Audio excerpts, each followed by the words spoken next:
Mucinetta Tinapel here at Munich Fabric Star in the Key House, which, if you don't know, is the innovation hub for the Munich Fabric Star trade show.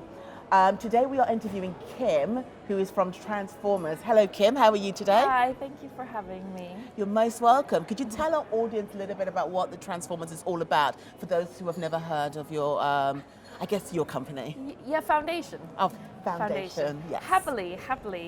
So Transformers Foundation is an organization that was founded by the denim supply chain, financed also by the denim supply chain.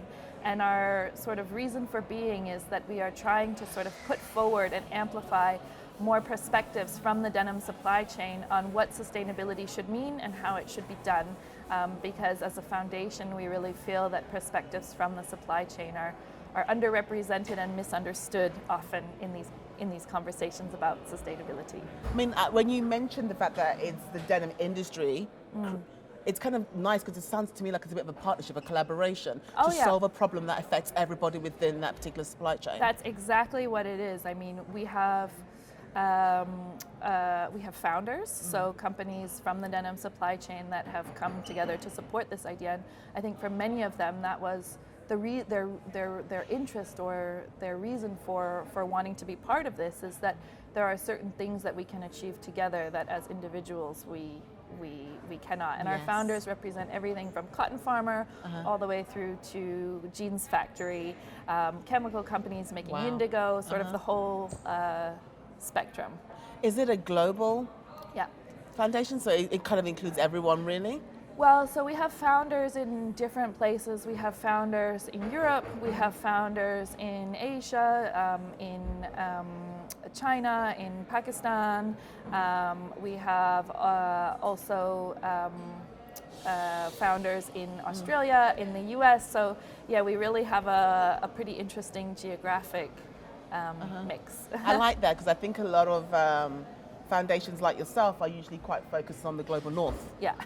You know, and it's quite nice to know that you are kind of working with as many people as you can globally to try and solve a problem that affects everybody. Yeah, and I think, you know, denim production is certainly like predominantly in the global south. But what I think is interesting about this is that even our founders who are not in those locations, there's a lot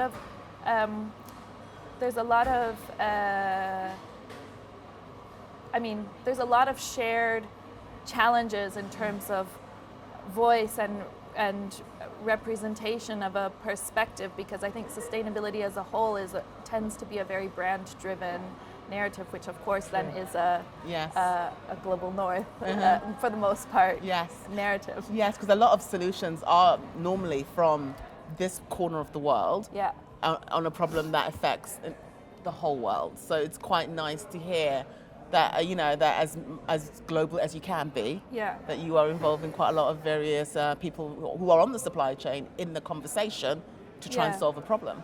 Yeah, and I think, you know, one of the themes that sort of cuts across all of our work, or one of the messages that we always not even try to hammer home, but just comes up, you know, as a finding in a research report or in a workshop or whatever it might be, something that comes up again and again, is that the solution that makes sense will depend on the context. True. And I think this is sort of like, I think as a sector, we're sort of in a weird space, or we're in a weird moment, because I think increasingly there's recognition of that solutions will depend on context. But as a sector, our approach to sustainability the last 30 years has been premised on a top-down approach, on sort of like change must be directive, it must come from the brands, and they must sort of push their suppliers and their supply chains into behaving in a certain way. And that poses, I think, a bit of a conundrum, because on the one hand, there's increasing recognition that solutions will depend on context. On the other hand, the whole infrastructure as a sector that we have for how we operationalize sustainability is premised on a top-down approach. And I think those two things are fundamentally in sort of conflict with each other. And I think we're sort of in an interesting moment, because we're sort of trying to figure out how to sort of take a more bottom-up approach, but in a setting that is really not made for that.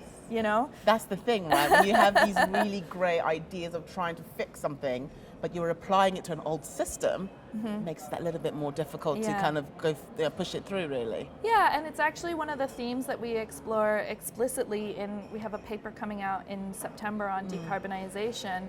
And one of the things that paper, and what, from the perspective of the denim supply chain, what is needed to decarbonize.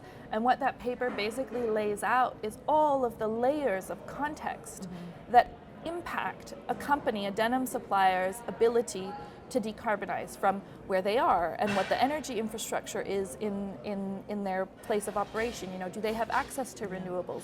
Do they have access to, are they able to set up power purchase agreements? Are solar panels actually an option for them?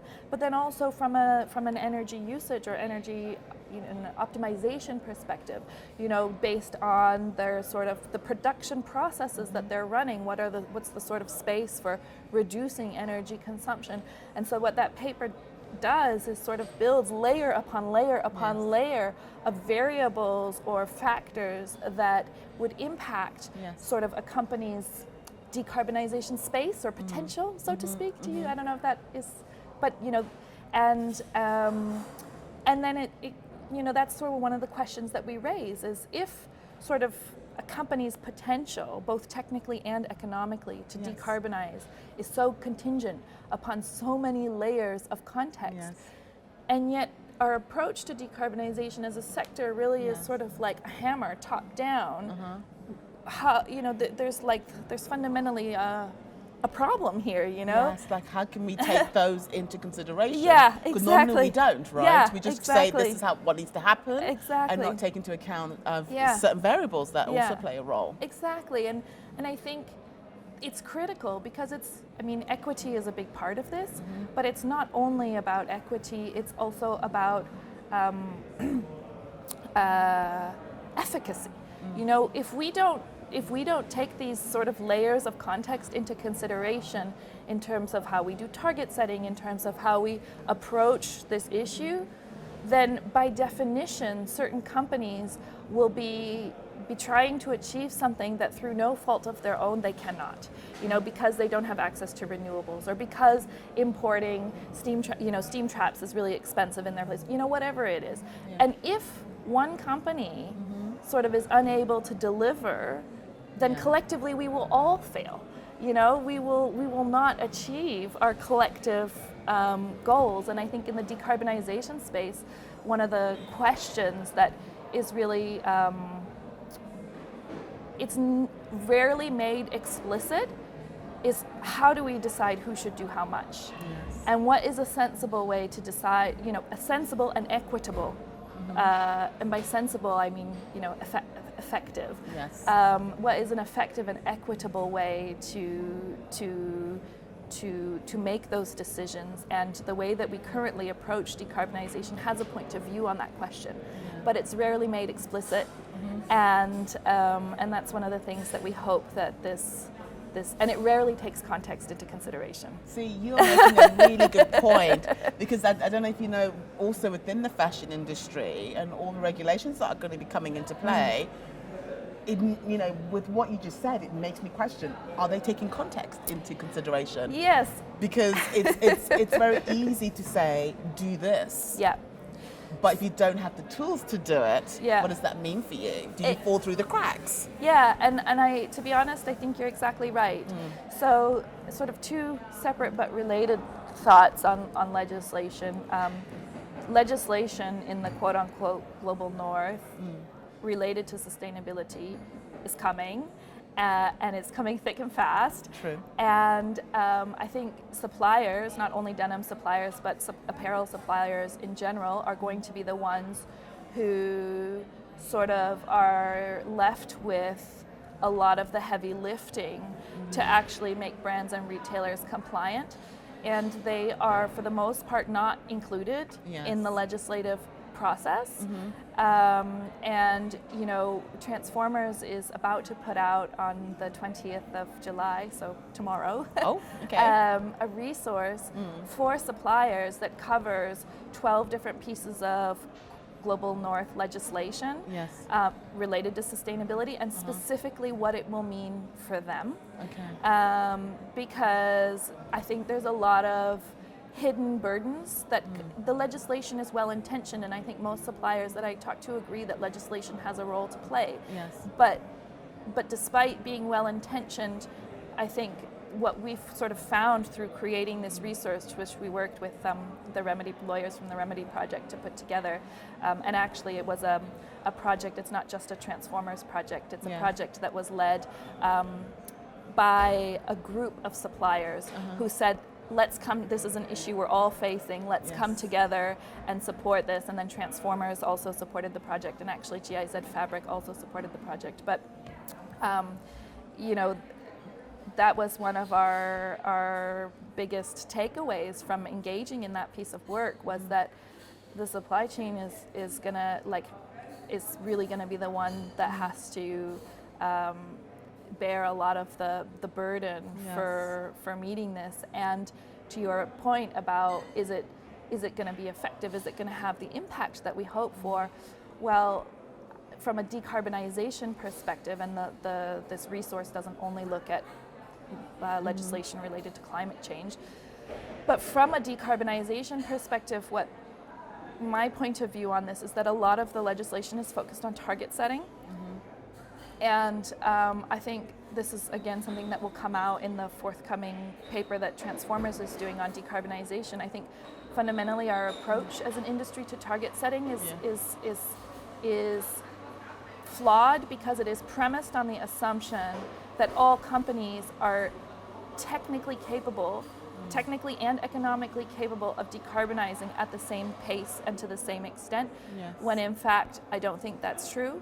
So I think from a target setting perspective, we need to be looking at sort of more differentiated approaches. And it's like, I want to be very clear, if you say like, it's about how do we distribute responsibility for a collective goal to individual companies. And right now what we do is we take a collective goal and we slice it up into equally sliced pieces. And I'm not saying that the collective goals change. The collective goal remains the same, but maybe it's sliced up a little bit differently. And so, I'm a little bit disappointed, because a lot of the legislation either explicitly will make science-based targets a requirement, or you know, it's maybe not explicit, but it seems very likely that that's what the requirement will become.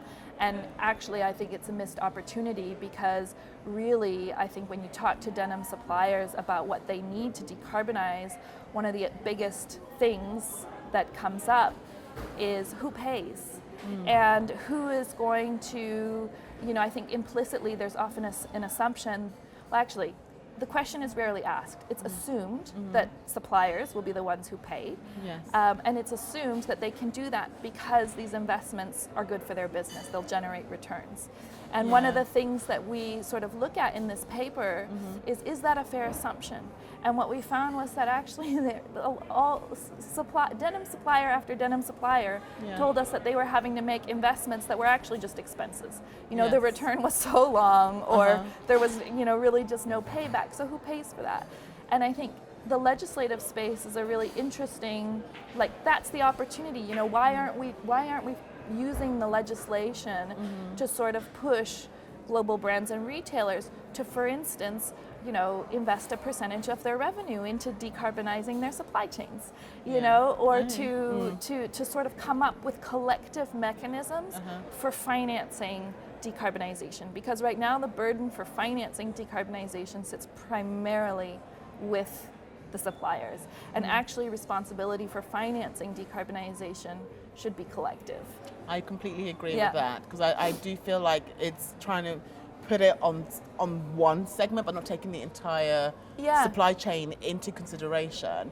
And part of me also understands that they don't know the industry so well. It's like me putting together laws for the car industry, but not knowing at all how the car industry runs, right? And I feel kind of it's like a bit of a blind leading the blind. So I think what it is, the industry needs to be part of that conversation as well, to help guide the policymakers and ensure that they are going down the correct path, or at least a path that's fair to the majority. So I don't think you can please everybody.